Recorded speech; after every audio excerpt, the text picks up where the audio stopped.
دیکھیے ایک بڑا اہم مسئلہ اور بھی ہے، وہ یہ ہے کہ یہ سرزمین جو ہے وہ بعد میں جب بیت المقدس اور مسجد اقصی کا تذکرہ آیا، اس کے بعد پھر یہ 3 مذاہب کا مرکز قرار پائی. یعنی کیا مطلب؟ یعنی خود یہودیوں کا یہ کہنا کہ ہمارے یہاں پر ٹیمپل آف سلیمان تھا کہ جس کو کہیں گرا کے اور مسجد اقصی بنائی گئی ہے، یعنی وہ اپنا تاریخی ایک مقام اس کو قرار دیتے ہوئے مرکزیت یہودیت کے لیے، یہود کے لیے قائل ہیں کہ یہ جگہ ہماری مرکزیت ہے. اچھا، خود عیسائیوں کا کہنا یہ ہے کہ ناصریہ وہ علاقہ ہے کہ جہاں پر حضرت عیسیٰ علیہ السلام کی پیدائش ہوتی ہے، وہ بھی اسی کا ایک شہر ہے، اور وہ چرچ بھی یہاں پر موجود ہے. شاید قیامت کے نام سے اس چرچ کو کہا جاتا ہے کہ جو حضرت عیسیٰ علیہ السلام کی پہلی بقول ان کی عبادت گاہ، لیکن ہم تو نہیں مانتے کہ چرچ میں کوئی عبادت ہوا کرتی تھی. لیکن وہ اس علاقے کو بھی، یعنی وہ خود اسی علاقے کو قرار دیتے ہیں اپنا مرکز. یعنی کون؟ عیسائی. آئیے مسلمان مسجد اقصی کی بنیاد پر یہ کہتے ہیں کہ یہ ہماری بھی مرکزی جگہ یہی ہے. جب تک یہ خانہ کعبہ اور جب تک یہ مسجد الحرام نہیں تھی، ہم بھی یہیں پر تھے، یہی ہماری مرکزی جگہ بنتی ہے. اور وہ مسجد اقصی کی طرف دلیل دیتے ہیں. مسجد اقصی کے بارے میں جیسے میں نے پہلے بھی کہا کہ سورہ اسرا کی اگر آپ پہلی آیت کو دیکھیں، اس میں اس طرح کی بات ہوئی ہے کہ اللہ نے وہی معراج کا واقعہ تھا کہ خود سفر کروایا ہے معراج کے ذریعے سے، نہ کہ بدنی، نہ کہ خود گئے، بلکہ معراج جو اللہ نے خاص خصوصی طور پہ سفر کروایا وہ مسجد حرام سے لے کے مسجد اقصی تک کا سفر ہے. تو مسجد اقصی رسول اللہ ابھی تو مکے میں ہی ہیں اور ابھی تو نکلے ہی نہیں ہیں مکے سے باہر، حتیٰ کہ یعنی کوئی سفر کیا ہی نہیں ہے. وہ تبلیغات کا اپنا تجارتی سفر 13 سال کی عمر میں کر رہے تھے، تو وہ بھی واپس آ گئے تھے شام سے. شام گئے نہیں، بحیرہ نے جمع کر دیا تو شام بھی دیا. تو یعنی آپ کو بھی یہاں پر یہ اسلام کو پھیلانے مسجدیں کیسے بن گئی؟ ہم یہ کہتے ہیں کہ اصل میں انبیاء سارے مسجدیں بناتے تھے، نہ کہ چرچ، نہ کہ کنیسہ کلیسا، سب غلط باتیں. یہ مسجدیں بناتے سارے انبیاء، وہی سلسلہ تھا جو رسول اللہ کا تھا، وہی سارا انبیاء کا. مسجد اقصی ابراہیم علیہ السلام کی بنائی ہوئی مسجد ہے. تو اصل مرکز تو یہ حضرت ابراہیم علیہ السلام کا ہے. اور جو بھی حضرت ابراہیم علیہ السلام کے دین پر ہے، اگر تم یہودیوں دعویٰ کرتے ہو کہ ابراہیم کے مذہب پر ہے تو بسم اللہ آؤ، پھر تو ہم یہ ثابت کریں گے کہ تم نے دین ابراہیمی کو چھوڑا ہے. وَإِلَّا اگر دین ابراہیمی پر تو رسول اللہ کو تمہیں ایمان لانا چاہیے، تو آخری کتاب تمہاری بھی قرآن ہونی چاہیے تھی. عیسائیوں کو بھی کہتے ہیں کہ اگر تم یہ دعویٰ کرتے ہو حضرت عیسیٰ کے مذہب پر ہے تو آؤ. انہوں نے تو یہی کہا تھا کہ آخری نبی آئے گا، بشارت دے کے گئے تھے. سب عیسیٰ کے ماننے والوں کو تو رسول اللہ کو مان لینا چاہیے تھا اور یہ تمہاری آخری کتاب بن جانی چاہیے تھی. یہ دین ابراہیمی کا مذہب مرکز تو ہے، لیکن تم لوگوں کا نہیں ہے جو لوگ چھوڑ چکے ہو دین کو. نہ یہودی اب اصل دین پر ہیں اور نہ ہی عیسائی اصل دین پر ہیں. قرآن نے گواہی دی اس بات کی. یعنی ہم متعصب نہیں ہیں، ہم اسی آسمانی کتاب کی دلیل دے رہے ہیں کہ جو تمہارے پاس پہلے سے موجود تھی. یعنی جو موجود تھی ہم نے تو اسی کے حقائق قرآن سے سمجھ لیے، جو تورات میں تھا، جو انجیل میں تھا، ہمیں تو قرآن کی وجہ سے سمجھ میں آ گیا. تعصب تم نے دکھایا. ہم تو آسمانی کتابیں کو دلیل بنا رہے ہیں ابھی بھی. اللہ کے بھیجے والے تم بھی موسیٰ کو مانتے ہو، رسول اللہ کو مانتے ہیں. تم پرانے والے کو مانتے ہو، نئے والے کو مانتے ہیں. نیا پرانا والا تمہارے جو موسیٰ تھے وہ کہہ کے گئے تھے رسول اللہ کو آنا ہے. تو اگر تم دین پر، ابراہیمی دین پر ہوتے تو تم سب رسول اللہ کے ماننے والے ہوتے. ٹھیک ہے جی. یعنی ہم نے 2 باتیں حل کی. ایک یہ کہ مقدس جگہ تینوں مذاہب کے لیے ہے، اوکے ہم بھی کہتے ہیں، لیکن بات یہ ہے کہ تحریف شدہ مذاہب کے لیے نہیں ہے. اگر تم واقعی ابراہیم کے ماننے والے ہوتے تو پھر یہ مرکز اسلام کا ہوتا. اصل بات یہ ہے، تب یہ خیال ان کو آیا. بات یہ ہے کہ یہ پھیلے ہوئے بھی ہیں پوری دنیا میں.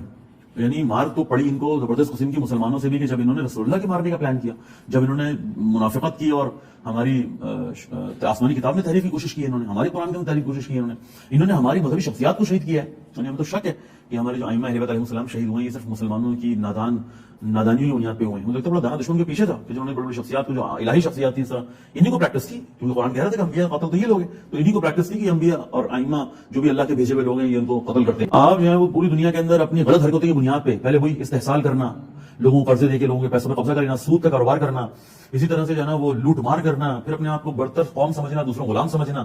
یعنی سب قرآن نے واضح طور پر بیان کی ساری باتیں. اب وہ جو تمہاری صفات تمہارے اندر موجود تھی نا، اس بنیاد پر تم منفور ہو گئے تھے، نفرت ہو گئی تھی تمہیں، تم سے بقیہ ادیان کو بھی، بقیہ اقوام کو بھی، سرزمین مختلف رہنے والوں کو بھی، اور اسی طرح عیسائیوں کو بھی. ابھی اگر رسول اللہ نہ آتے سب سے زیادہ تو عیسائی اور یہودی روتے رہے.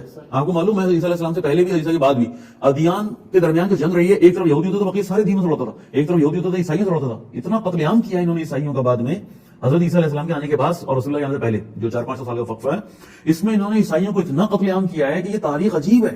اور اس کے بعد بھی یعنی جب رسول اللہ آ بھی گئے تو انہوں نے مسلمانوں کو تو اتنا نہیں، لیکن عیسائیوں کے ساتھ اتنا قتل عام کیا یورپ کے اندر ان کا کہ یہ ایک نفرت ہو گئی تھی عیسائیوں کو بھی ان سے، یا دوسرے لفظوں میں آج کے یورپ کو بھی، کہ وہ کہتے تھے کہ یار ان سے جان چھڑاؤ. اب میں ایک تاریخی حقیقت آپ کو بتا رہا ہوں کہ صرف یہ نہیں تھا کہ ان کے دماغ میں یہ بات آئے کہ یار وہ جو تورات نے کہا تھا کہ جو بھی اس سرزمین پر جائے گا جس کو انبیاء کی سرزمین کہی جاتی ہے تو وہ اصل میں عالمی حکومت بنائے گا. صرف یہ ایک وجہ نہیں تھی کہ دماغ میں بات آئی کہ ہمیں کوئی فلسطین چاہیے، ہمیں کوئی جگہ چاہیے، ملک بنائے. اصل ایک اور بڑی وجہ یہ تھی کہ عیسائیوں نے بھی اپنی جان چھڑائی ہے. جیسے انہوں نے دیکھا کہ یہ کسی ایک طرف جمع ہونے کے لیے جا رہے ہیں، انہوں نے کہا یار بہت زبردست، آؤ ہم تمہاری مدد کرتے ہیں. یعنی برطانیہ، فرانس، جرمنی، اس زمانے میں امریکہ تو تھا ہی نہیں، ان سب نے کہا کہ ان تھا مرادی کی طاقت نہیں تھی. امریکہ اتنا طاقتور نہیں تھا. امریکہ تو 47-48 میں اپنے آپ کو پیش کرتا ہے، بلکہ 45 میں جب ہیروشیما ناگاساکی پر بم گراتا ہے تو ایک نیا بدماش مارکیٹ میں ہے نا، وہ آنے کے لیے بڑا دھماکہ کرتا ہے کہ میں بھی ہوں. تو وہ تو اس وقت آیا ہے، ورنہ اس سے پہلے کہ استعمار یہی فرانس ہے، یہی جرمنی ہے، یہی برطانیہ ہے، پرتگال ہے، اٹلی ہے، یہ اس زمانے کے استعمار ہوا کرتے تھے. تو انہوں نے سب نے سوچا کہ جب یہ یہودیوں کے دماغ میں آئی گئی ہے بات، تو بہترین موقع ہے ان کے فساد ہیں، جو ان کا شر ہے، یہ جو عالم اسلام کے عالم عیسائیت میں بھی اور انسانیت کی جو دشمنی ہے، ان سے بہتر یہ ہے کہ ان کو جو ہے وہ کسی ایک جگہ پہ جمع کر دو. یعنی یہ ملی بھگت ہے عیسائیوں کی بھی، انہوں نے اپنی جان چھوڑائی، اور یہودیوں کی بھی کہ بھائی ہمیں ایسی سرزمین دلا دو کہ جہاں ہم سے وعدہ کیا گیا تھا. اچھا سمجھنے کی بات بھی ہے، ترقی جو ہوئی ہے وہ ساری یورپ میں ہوئی ہے. یعنی جو خواب دیکھ رہے ہیں اپنے شاندار محلوں میں رہنے کا، استحصال کر کے افریقہ کا، استحصال کر کے ایشیا کا، جس طرح معدنیات پر تم نے قبضہ کیا 300 سال پہلے جو انقلاب آیا فرانس کے بعد، تم نے جو جنت بنائی وہ یورپ ہے، ٹھیک ہے، اور تم یورپ چھوڑ کے جو ہے وہ فلسطین سرزمین فلسطین پر آ رہے ہو، وہ جڑی ہوئی زمین ہے بیچاری. یعنی بائی مانا کہ یورپ تو نہیں ہے نا، ترقی اس طرح کی تو نہیں تھی یہاں پہ، تم یہ ساری کیوں آ رہے ہو؟ تو دو وجوہات، دو باتیں دھیان رکھیے گا. ایک یہ کہ ان کو وہ تورات کا وعدہ یاد آیا کہ ہمیں جو ہے وہ جگہ پہ جانا ہے، کیوں؟ کیونکہ عالمی حکومت قائم کرنی ہے. دوسرا مسئلہ یہ تھا کہ عیسائیوں نے کہا جان چھوڑو ان لوگوں سے، بہترین وقت ہے، کہ ان کے دماغ میں خود ہی آ گیا یہ، اور وہ ہے جیو اسٹیٹ. اس کا نام ہے جیو اسٹیٹ. یہ کیا ہوتا ہے؟ یہ آسٹریلیا کا رہنے والا، بظاہر ایسا ہوتا ہے، بظاہر یہ تاریخ ہے جو دنیا کو دکھائی گئی ہے. میں ایسا قائل نہیں ہوں، لیکن میں پھر بھی آپ کو جو رائے جو بتا دیتا ہوں کہ جیو اسٹیٹ کے نام سے ایک کتاب چھپتی ہے، اور تقریباً بات ہے یہ 1882 کی، 1883 کی بات ہے. آسٹریلیا کا رہنے والا تھیوڈور ہرزل ایک صحافی، اور وہ جو ہے ایک کتاب چھاپتا ہے، اور اس کے بعد وہ کتاب جو دانشور ہے دنیا کے یہودی ان تک پہنچا دیتا ہے کہ یار صرف جیو اسٹیٹ نہیں ہے، صرف یہودیوں کے پاس کوئی ملک اور مملکت نہیں ہے، واقعی سب کے پاس ہے. ہر مذہب کا ماننے والا ایک ملک رکھتا ہے، ہر مذہب کے ماننے والے کے پاس ایک سرزمین ہے، ملک لفظ نہیں سرزمین ہے. تو ہمارے پاس بھی ایک جگہ ہونی چاہیے، ہمارے پاس بھی ایک اسٹیٹ کوئی ہمارے پاس جگہ ہونی چاہیے. وہ کتاب لکھتا ہے، سارے داخل میں بانٹ دیتا ہے، اور پھر اس کے بعد وہ 82-83 میں کتاب پرنٹ ہوتی ہے، اور تقریباً وہ 87 میں سب کچھ جمع ہوتا ہے. رائز یہ ہوا کہ جیسے اس نے پہلی مرتبہ نظریہ دیا، لیکن بات یہ نہیں ہے. بات یہ ہے کہ جب یہ صحیح بات یہ ہے کہ جب ان کو فرانس سے انقلاب آیا اور انہوں نے دیکھا کہ یہ تو پوری دنیا کے اندر سے جو ہے نا وہ سونے کی چڑیا کہہ گیا ہمارے برصغیر کے اندر آ گئے تھے، اور افریقہ ان کو نظر آئے تو بھائی مالا مال ہے معدنیات سے. اسی طرح سے ایشیا کے اور ممالک نظر آئے. آپ کیا پاکستان برصغیر کے اندر پٹریاں بچھی ہوئی ہیں آج تک، جن کا آپ کو پرپز نہیں پتا. آپ جائیں کوہاٹ کے علاقے میں، پٹھان کوہاٹ اوپر، تو آپ دیکھیں گے کہ یہ پشاور سے ہوتی ہے پٹریاں جو ہے نا یہ گزر رہی ہیں کوہاٹ کے علاقے سے، پنڈی سے نکلی ہیں. یہ پٹریاں کیوں بچھی ہوئی ہیں؟ پتہ چلا ان علاقوں کی معدنیات لے کے انگریزوں نے بچھائی پٹریاں. ہمارے جتنا بھی نیٹ ورک تھا، یا پانی کا ایسا نیٹ ورک کیوں بچھا دیا؟ کیونکہ ان کو پتہ چلا کہ زرعی زمینیں یہاں سے لے کے جائیں گے. اب مسلمانوں کو پتہ ہی نہیں ہے سارا جو انہوں نے دریائی نظام جو ہے کیسے سیدھا کیا. ہمارے یہاں نہیں، ہماری تو مثال آپ کو دے رہا ہوں، پوری دنیا میں یہی کیا. صنعتی ترقی کے بعد جب انہوں نے دیکھا کہ یار یہ تو اسلامی دنیا، یہ پانی کے نیچے بھی تیل ہے، زمین کے نیچے بھی تیل ہے، اور یہ علاقہ جو ہے یہ موسم کے اعتبار سے اتنی ترقی کر سکتا ہے، اس کو جو ہے وہ اسٹریٹجیکل سمندر اتنے رکھتے ہیں، دریا اتنے رکھتے ہیں. یعنی ساری چیزیں جو صنعتی ترقی میں جو یورپ نے دروازہ یا فرانس نے دروازہ کھولا تھا نا، یہودیوں کی سمجھ میں اس وقت آ گیا کہ یار ہمیں جو ہے نا وہ کہاں پہ جانا چاہیے، کیسے بیٹھنا چاہیے. لیکن اس کو پلان کرتے کرتے، ہمت کرتے کرتے ان کو 100 سال گزر گیا. یعنی تھیوڈور ہرزل کی پیدائش سے پہلے فلسطین پر اسرائیل بنانے کا پلان ہو چکا تھا. تھیوڈور ہرزل کی پیدائش سے پہلے پلان ہو چکا تھا کہ ہم نے اسی سرزمین واپس پلٹنا ہے. کیوں؟ کیونکہ ہم یعنی کوئی دلیل تو رکھیں. میں دیکھوں سوئٹزرلینڈ چلو، سارے یہودیوں کو سوئٹزرلینڈ چلو، کیوں جائیں گے سوئٹزرلینڈ؟ کیوں جائیں؟ کوئی دلیل تو دو کہ ہم کیوں چلیں سوئٹزرلینڈ؟ عیاشی کرنے کے لیے تم کر رہے ہیں، گورنمنٹ اپنا بزنس کرنے کے لیے تم کر رہے ہیں، یار دنیا میں قبضہ کر تم نے کیا ہوا ہے، یہاں کیوں بھیج رہے ہیں ان کو؟ انہوں نے اس کو مقدس لباس اڑایا. جیو اسٹیٹ جو ہے نا وہ ایک مقدس لباس اڑانے میں ٹائم لگ گیا. کیا مطلب یہ کہ بھائی تورات نے کہا تھا کہ صہیون نامی پہاڑ جس پر حضرت داؤد علیہ السلام بیٹھ کر اپنے جنگی فیصلے کیا کرتے تھے، دوسرے حکومتی فیصلے کیا کرتے تھے، جب ہم صہیون پہاڑ پر بیٹھ کر سارے کام کریں گے نا، ہماری ارض موعود ہے یعنی پلٹنے کی سرزمین، ہماری مقدس سرزمین ہے. موسیٰ نے ہم کو اس سرزمین کا وعدہ دیا تھا، ہم اس سرزمین سے نکالے گئے تھے. یعنی یہ جو دلیل پھر انہوں نے مذہبی بنایا نا ایشو کو، یہی مذہبی بنا سکتے تھے کہ سارے یہودیوں کو جمع کریں. یہ باتیں جمع نہیں ہو رہے تھے. اب انہوں نے جو ہے نا وہ اس سرزمین کو مقدس بنایا پہلے، پھر مذہبی رخ وہ دیا، اور پھر اس کے بعد ایسے اپنے دماغ میں سیاسی سوچ رکھی ہے. کیونکہ یاد آئے گا تو آپ نے کہا تھا اس سرزمین پر جو بھی آئے گا وہ خواب مسلسل کے دماغ میں گھوم رہا تھا کہ بھائی وہ جو موسیٰ ادھورا کام رہ گیا تھا وہ تم نے کرنا ہی کرنا ہے. ادھورے کام کو تو بہت زیادہ دے رہے تھے. تو انہوں نے پھر جو ہے وہ یہ سوچا، اور پھر تھیوڈور ہرزل اور پھر سب کو جمع کر لیا، اور ہم پہنچ گئے 1887 میں کہ جب انہوں نے پہلی کانفرنس بلا لی، دنیا کا سارا دانشور یہودی جمع ہو گیا، اور اس نے وہاں پر بیٹھ کے پروٹوکولز لکھے. وہ پروٹوکولز جو مارکیٹ میں موجود ہیں، اگر آپ اس کو پروٹوکول کے نام سے بھی ہیں، شیطانی سازش کے نام سے بھی ہیں، اس کو یہودی سازش کے نام سے بھی ہیں، وہ نیٹ پہ مل جاتے ہیں. آپ اردو بازار میں چھپی اردو میں کتابیں موجود ہیں، اردو زبان میں چھپی کتابیں موجود ہیں.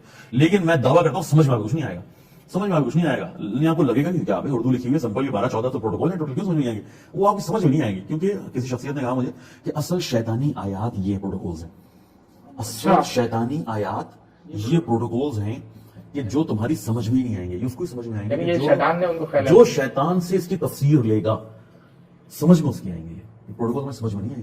لکھ کے ساتھ جملے کہ ایک چیز ہوتی ہے جمہوریت کے نام کو بہت پھیلائیں گے اور اس کے بعد دنیا پر حکومت کر لیں گے، بہت سارے. ایک چیز ہوتی ہے آزادی نسواں، حقوق انسان، حقوق جانور، دلیل نے لکھے ہوئے موضوعات کہ یہ موضوعات ہیں، ان کے ذریعے اس انسان کو کہ جو یہودیوں کے علاوہ ہے، جو دوسرے نمبر کا انسان ہے فکری اعتبار سے بھی ان کی نگاہ میں، ان کو بے وقوف بنانے کا طریقہ کار، اس میں لکھا ہوا ہے آزادی، اس میں لکھا ہوا ہے حقوق انسان، اس میں لکھا حقوق نسواں، اس میں لکھا حقوق جانور، اس میں یہ ساری باتیں اس میں لکھی ہوئی ہیں کہ کس طریقے سے چکما دینا بیوقوف بنانا ہے. لیکن آپ یقین کیجیے ہم پڑھنے کے بعد بھی پڑھاتے بھی نا تو لوگ کہتے ہیں یار یعنی شیطان بظاہر کچھ نہیں لگا تھا، شیطان سے اس کی تفسیر لینے کے بعد ہی سمجھ میں آتا ہے. باہر وہ پروٹوکولز لکھ دیے گئے اور اس بنیاد پر فیصلہ ہو گیا کہ ہم 1987 میں عالمی حکومت کے قیام کا پہلا دن 1887 کا پہلا شروع ہوگا تو یہ ہوگا، یعنی طے ہو گیا، ڈیسائیڈڈ تھا اور انہوں نے اس پر کام شروع کر دیا.